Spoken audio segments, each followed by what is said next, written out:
Y además decir de últimas, que estamos también en una situación de extrema dificultad en Madrid para defender esto. Y yo lo sintetizo en una palabra. Cuando yo no entiendo, cuando no entiendo a cómo funcionamos en Madrid, no entiendo que aceptemos cosas inaceptables en Madrid, para mí tiene que ver con que nos hemos creído demasiado la historia de la capitalidad. Es decir, somos la capital de España y por lo tanto por aquí tiene que pasar todo. Y si no fuéramos la capital, esto no funciona. Y para que sea la capital tiene que tener el aeropuerto más grande, las autopistas más grandes, los AVE más grandes, todo lo más grande, más grande, más grande, porque entonces todo el que venga a España va a pasar por aquí. Y casi nos transformamos en una puerta de entrada y de salida a la península a través del hecho de que somos la capital. Y como además nos va la cosa turística, pues bueno, nos dediquemos al tema ese y ya está. Nos dediquemos al turismo y a ser la capital de España. Y aguantamos soterrar la M30, por ejemplo, que obviamente si nos sobrara la pasta es estupendo el soterramiento de la M30. Y no quiero ni contar los amigos que viven a los dos lados de la M30. Claro, obviamente, todo mi respeto, pero ¿se puede permitir la ciudad de Madrid soterrar una autovía de ese calibre para deber durante 30 años ese dinero? Claro, ahora estoy yo no cobrando la paga extra y el otro compañero en el paro. Tenemos que pagar eso de alguna manera, ¿no? La bendita deuda. Entonces, Eurovegas es endeudamiento, Eurovegas es especulación, Eurovegas es corrupción física y moral. ¿Por qué? Porque hay gente que lo acepta. Solo un argumento he oído y es: necesitamos trabajo. Y entonces, en vez de hablar de la prostitución de las mujeres, hablemos de la prostitución de todos nosotros. En definitiva es, pues, a cambio de lo que sea, deme usted un empleo, ¿no? Y va a acabar siendo el cuento del tío que dicen en mi tierra, ¿no? Yo busqué nombres, antes de venir en Wikipedia, en Google, busqué nombres de timos en español, para decir, ¿qué timo es este, no? Entonces vi el tocomocho, y digo, no, no es el timo del tocomocho. El timo de la estampita, pues no es el timo de la estampita tampoco, me leía como era el timo y no me encajaba. Y me encontré con que realmente el timo que cabe es uno que se usa mucho en Sudamérica, que se llama el cuento del tío. Así como se llama ese timo allí, ¿no? Que es el timo de que hay alguien rico en algún sitio que te va a dar una fortuna y entonces tú consigues encelar a alguien para que, para participar de esa enorme fortuna, ponga algo, ¿no? Ese es el cuento del tío, el tío de América, ¿no? En este caso allí se diría el tío de Europa, supongo. Este es el cuento del tío. Es decir, un señor que dice, tengo un pastón, tengo unos negocios, tengo un futuro promisorio para todos ustedes, pongan algo que yo vengo con el resto. Es el cuento del tío. Vamos a poner nosotros, no algo, un montón, y ninguno sabe si va a llegar alguna vez el resto. Bueno, yo ya me he pasado de tiempo. Gracias.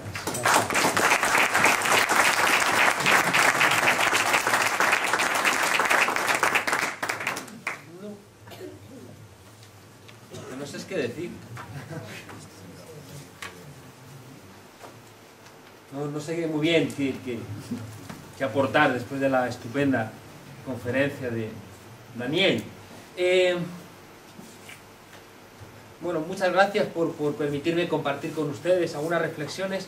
Miren, creo que una de las cosas que a mí más me interesan y me preocupan, hay un dicho de Oliverio Girondo, un poeta argentino, que decía que si uno conociera la vida de Van Gogh, lo que le extrañaría a uno no es que se cortara una oreja, sino porque no se cortó también la otra. De alguna manera, cuando uno mira determinadas cuestiones, lo que nos ha contado Daniel, uno se pregunta, bueno, ¿y por qué no somos más? ¿Por qué esto ocurre? Y de alguna manera yo me enfrento con el corazón de las dificultades con las cuales yo trabajo en la universidad, en la facultad, con mis alumnos, que siempre les digo que tienen que ser como Neo al final de Matrix, es decir, tienen que ser capaces de salirse de ellos mismos para ver desde fuera lo que no vemos, ¿no? Así como un arquitecto ve un edificio y le ve la estructura, nosotros debiéramos ayudar a los estudiantes, a los ciudadanos también, si somos honestos, puesto que debemos devolver a la sociedad lo que nos da, ayudar a ver lo que no se ve. ¿En manos de quiénes estamos, no? Bueno, ahora hay cierto escándalo, ¿no? Porque han aparecido unos dinerillos de Bárcenas en Suiza y han salido unos cuantos elementos del Partido Popular, ¿no? No es gratuito, no nos engañemos, no seamos ingenuos de pensar que de repente aparecen los áticos, el tipo de la dirección de policía que dimite porque ha habido unos informes por ahí mal gestionados, aparece lo propio, ya digo, de Bárcenas, el Ático, lo del policía, lo de Baltar, lo de Güemes, hay una pelea interna dentro del Partido Popular, y fíjense, hay una constante, que en ciencias sociales no hay leyes, pero es una constante, siempre que hay un caso de corrupción es porque alguien de dentro ha cantado. Es decir, siempre hay alguien que no le han dado lo que le prometieron, y gracias a eso los periodistas se apuntan el mérito de hacer periodismo de investigación. El periodismo de investigación siempre es un soplo, ¿no?, de uno de los concernidos porque no le han dado su parte. Díaz Ferrán estaba robando y saqueando sus empresas al tiempo que estaba poniendo de rodillas a los sindicatos y de rodillas a Zapatero, y nos estaban diciendo a los españoles que lo que teníamos que hacer era trabajar más y cobrar menos. Ese era el presidente de la patronal, no cualquiera, el presidente de la patronal. Es otra constante que siempre que nos dicen que las desigualdades fomentan la competitividad y hacen que salga lo mejor de nosotros, esos que siempre apuestan por las desigualdades siempre están robando. Ignacio González, que es el tipo que está gestionando Eurovegas, junto con esta señora del think tank, esta señora que está ahí cazando talentos. Ignacio González es un tipo que no tenía un ático, al final sí lo tiene. Es decir, claro, uno se pregunta si dejaría que operase a su hijo un cirujano del cual uno sabe que no tiene título, es borracho y cocainómano y ladrón y más cosas. Uno dice, no le deja a mi hijo, ¿no? Entonces, una operación que parece que va a ser lo que salve la economía de este país, se la estamos entregando a gente de muy dudosa calidad. Estaba pensando también en que España durante mucho tiempo fue un país textil, un país con una industria textil decente. Hoy resulta que la principal fortuna de España es un industrial textil, pero ya no tenemos industrias aquí textiles, sino que es el más rico de España por industria textil, pero en industrias textiles fuera de nuestro país. Claro, cuando uno mira todas estas cosas, uno dice, algo no está funcionando, algo no estoy viendo. A mí me gusta mucho contar una historia que yo creo que es para lo que para mí debe servir el caso, el affair Eurovegas. Me contaba un cura revolucionario colombiano, contaba una historia que muchos de ustedes conocen, ¿no?, de la Biblia, en la ciudad de Ur, cerca de Galilea, noche oscura, en casa de Abraham, y de pronto en la noche se oye una voz profunda de ultratumba que dice, Abraham, levántate, coge a tu hijo Isaac, llévalo al bosque y allí lo sacrificarás en señal de amor por Dios Todopoderoso. Abraham le dice, Sara, levanta al niño, Sara llorando, va el niño, hijo despierta, el niño se levanta, dime madre, ve con padre al bosque a por leña, miente la madre. Se encaminan al bosque y allí, da un claro, pone al niño encima de unas ramas, le abre la camisita, saca la daga y cuando está a punto de clavársela en el pecho se oye una voz profunda de ultratumba que dice, Abraham, detente, ya has demostrado tu amor por Dios Todopoderoso, guarda la daga y regresa a casa a ser feliz con los tuyos. Abraham guarda la daga, se encamina rumbo, regresa a la casa y el joven Isaac se incorpora y dice, si no llego a aprender ventríloco, este loco me asesina. La historia me gusta porque la moraleja, que me lo contaron un cura, siempre tiene un punto más de sabor, la anécdota, es que tenemos que desconfiar hasta de la voz de Dios, ¿no?, hasta de la palabra de Dios.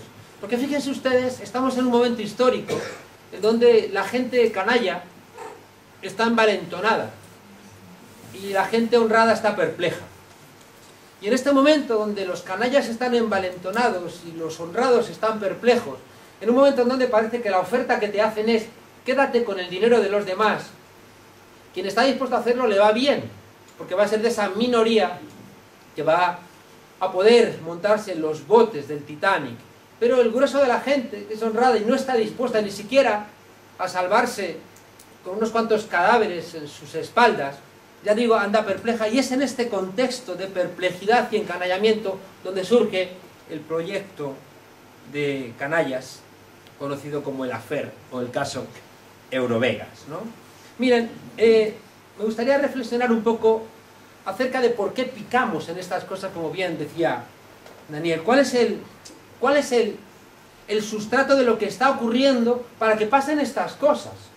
Porque de alguna manera nos recuerda tanto a los años 20, 30, a ese momento de crisis del capitalismo, de confusión, donde había mucha gente anhelando una guerra para salir de un impasse, de una situación de tablas en un ajedrez desconocido, donde incluso, ya digo, había autores reclamando algo que agitara los hombros para salir de esa situación carente de sentido, ¿no? En esos años 20 y 30 es cuando Ortega se decía que lo que nos pasa es que no sabemos qué nos pasa. Porque si realmente supiéramos qué nos pasa con Eurovegas, seguramente este tipo de cosas no se podrían poner en marcha. Pero les decía antes que los canallas andan envalentonados. Juan Villoro dice que los narcos en México están tan crecidos, están tan seguros de sí mismos que ya hasta van vestidos de narcos. Con sus gafas y sus cosas ahí, todo charros, ¿no? De alguna manera, fíjense ustedes que lo podemos trasladar a nuestro país en algo que ustedes seguramente han comentado más de una vez, que es esa sensación de impunidad que nos trasladan buena parte de estos actores que son capaces de hacer cualquier cosa porque no les va a pasar nada, ¿no? Como de alguna manera en este Titanic que se está hundiendo, que quiero contarles, en este momento de crisis integral del sistema, parece que hay algunos que dicen nos vamos a salvar nosotros, ¿no? Sabemos el precio que van a pagar otros muchos, pero nos da lo mismo, ¿no? Leía recientemente un libro que se llama Chaps. Chaps es una abreviatura para referirse a la subclase obrera británica, y como en la última campaña electoral, el corazón de la campaña que llevó a David Cameron, ¿no? Ese señor tan elegante, estudiante de Eton, al poder, se hizo insultando a esa subclase receptora de ayudas sociales que vive en zonas humildes, que están desempleados y que son, una vez más, como en el siglo XIX, señalados como responsables de todos los males. Es decir, no hay que ayudar a los pobres porque son mala gente, porque son indolentes, porque se lo gastan en alcohol, porque se lo gastan en drogas, y por tanto ya somos todos de clase media y necesitamos un chivo expiatorio interno, ¿no? En este libro, Chaps cuenta el autor cómo un alto cargo del Partido Conservador inglés, en una reunión con estudiantes off the record, les dijo: miren, el Partido Conservador es un partido para defender privilegios de unos pocos. Ese es el objetivo principal. Y lo que tenemos que hacer es garantizar los intereses de esos pocos y darle a unos cuantos de los demás lo mínimo necesario para mantener la situación de orden de nuestra sociedad.